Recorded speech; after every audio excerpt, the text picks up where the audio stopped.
The Ravens are currently in the weirdest spot in the NFL. Looking back, my pick for Ravens to have a top five defense was so obvious at the time, and it is still so terribly wrong. Don't know how that happened. There is only one defense that has allowed more points than the Ravens, and that's the Dolphins, who currently have a top five or top 10 worst defense since 2010. Why is this happening? First of all, I'd like to look at the Ravens offense. Ravens offense has scored the most points in the league, and a lot of it is on Lamar. How can I say that though? Derrick Henry is still an incredible running back and has continued to push back Father Time. Well, advanced metrics agree with me. The Ravens are about league average at EPA per play for rushes and EPA. I know I say this all the time, and I feel like I get it wrong each time, but I have a correct definition for it. EPA is expected points added, which is a metric I've used before to see how efficient a team's offense or defense is. The higher the EPA, the higher the chance a team has to score. The lower the EPA, the lower the chance a team scores. Now, they are only 12th in rushing yards included with that EPA per rush. And yes, Lamar is a mobile quarterback, so how can this offense be on Lamar's back if their rushing stats are so abysmal? Well, it seems this season that teams are forcing Lamar to throw the ball more, and he is doing well with that. Lamar is currently the third most blitzed QB and the second most sacked QB in the league. Again, with that being said, let me list some of Lamar's accomplishments for this offense this season. He has the highest QBR by 20 points, third most EPA per pass, fourth highest completion percentage, and he has 9 passing touchdowns to 0 interceptions. Let me say that one more time: 9 passing touchdowns to 0 interceptions. That is crazy. He also has a 16% aggressiveness percentage, and that's about league average. So 0 interceptions with that low of a aggressiveness percentage makes sense, but 9 passing touchdowns to 0 interceptions. That does not include his rushing touchdowns, which I didn't even have to look at. I don't even know how many he has. Now, moving away from Lamar, this Ravens offense has scored the most points in the league this season, like I said before, and is unbelievably efficient in the red zone. All of that is to say, what is going on? If they're scoring this many points, how are they 1-2 and a losing record and such a bleak outlook for the rest of the season?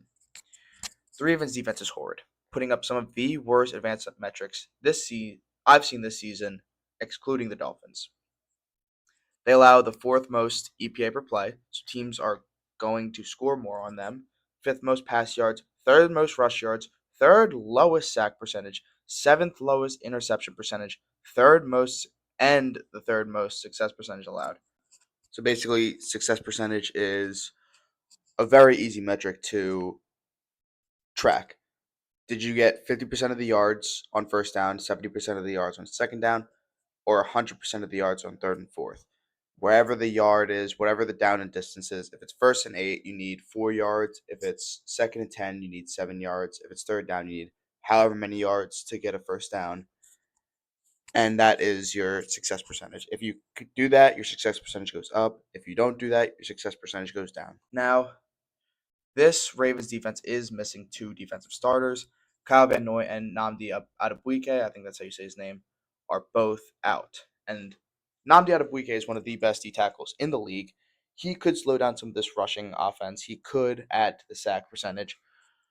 But I don't think just Kyle Van Noy and Namdi Adebuike are the reason why this defense is so abhorred. The defensive play calling is just so bad. It is so easy to predict, and they have played two top 10 offenses in the league in the Bills and the Lions, and they can't do anything when the creative minds behind those teams are able to just do whatever they want because the defense is so easy to call. Not only that, Harbaugh is such a conservative coach when it comes to playing, as you saw against the Bills. He didn't even want to go with it with Lamar on 4th and 2, and Lamar has been one of the best QBs in the league this season. He's such a conservative coach. He wants to get a lead and just ride it out for the rest of the game. So, what is in store for the future of the Ravens? Looking at it, Lamar is going to continue what he does, and Derrick Henry is going to bounce back from his fumble issues. If there's anybody that is going to work hard, it's Derrick Henry. He's the hardest worker in the league. He's 31 and still really good. I don't think he's going anywhere anytime soon. But the Ravens have such a tough schedule coming up. They play the Chiefs, Texans, Rams, and Bears in their next 4 games, and I could realistically see the Ravens lose 2 of those games.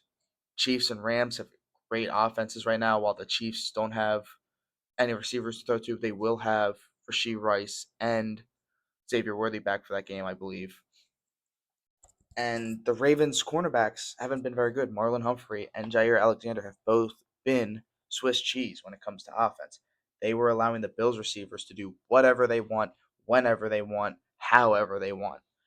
And then not only that, the Rams still have Matt Stafford. They have Puka and Devontae Adams, which, again, Swiss cheese alert. It's going to be a ham sandwich against the Rams. Texans and Bears, I could realistically see something happening. The Bears' offense is very good. Their defense isn't very good. Played good against the Cowboys, still let up a lot of points. I could see the Ravens beating the Texans and Bears. They're going to have to sweep this 4 game slate to be able to do anything.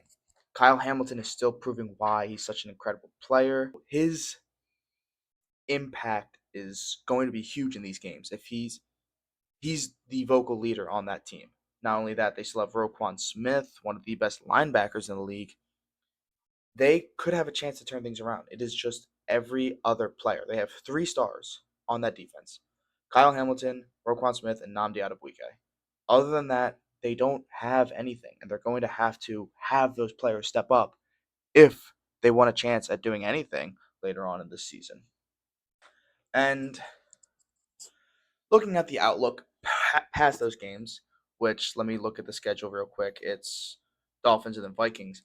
Vikings have the best defense in the league. I'm not even going to sugarcoat it. They have the best defense in the league. Would have never guessed that, but Brian Flores is a genius. And then the Dolphins, which, like I said, have the worst offense ever, or what worst defense of. I can't even speak. They're just that bad. I can't even speak. They're that bad. So the Ravens should be able to easily dispose of that team. If the Ravens go 5-0 in the next 5, which would be beating the Chiefs, beating the Texans, beating the Rams, beating the Bears, and then beating the Dolphins, they go against the Vikings, they can lose that game. But if they lose 2 times, they cannot lose to the Vikings, which I realistically see them getting smoked by the Vikings. And if the Ravens are a huge part of a deal, Trey Hendrickson is on the move, and I don't think they have the pieces to trade for him, but if they do, the Ravens would need him. The Ravens could have a positive outlook. I've seen rumors, I've seen murmurs, I've seen random people talking. The Ravens could be a trade spot, but they're going to need their players to perform for that to even come close to possible. So hopefully they do come back. I really like Lamar. I think he's really going to be wasting his career on the Ravens. I hope that's not the case, but yeah, hopefully they do something.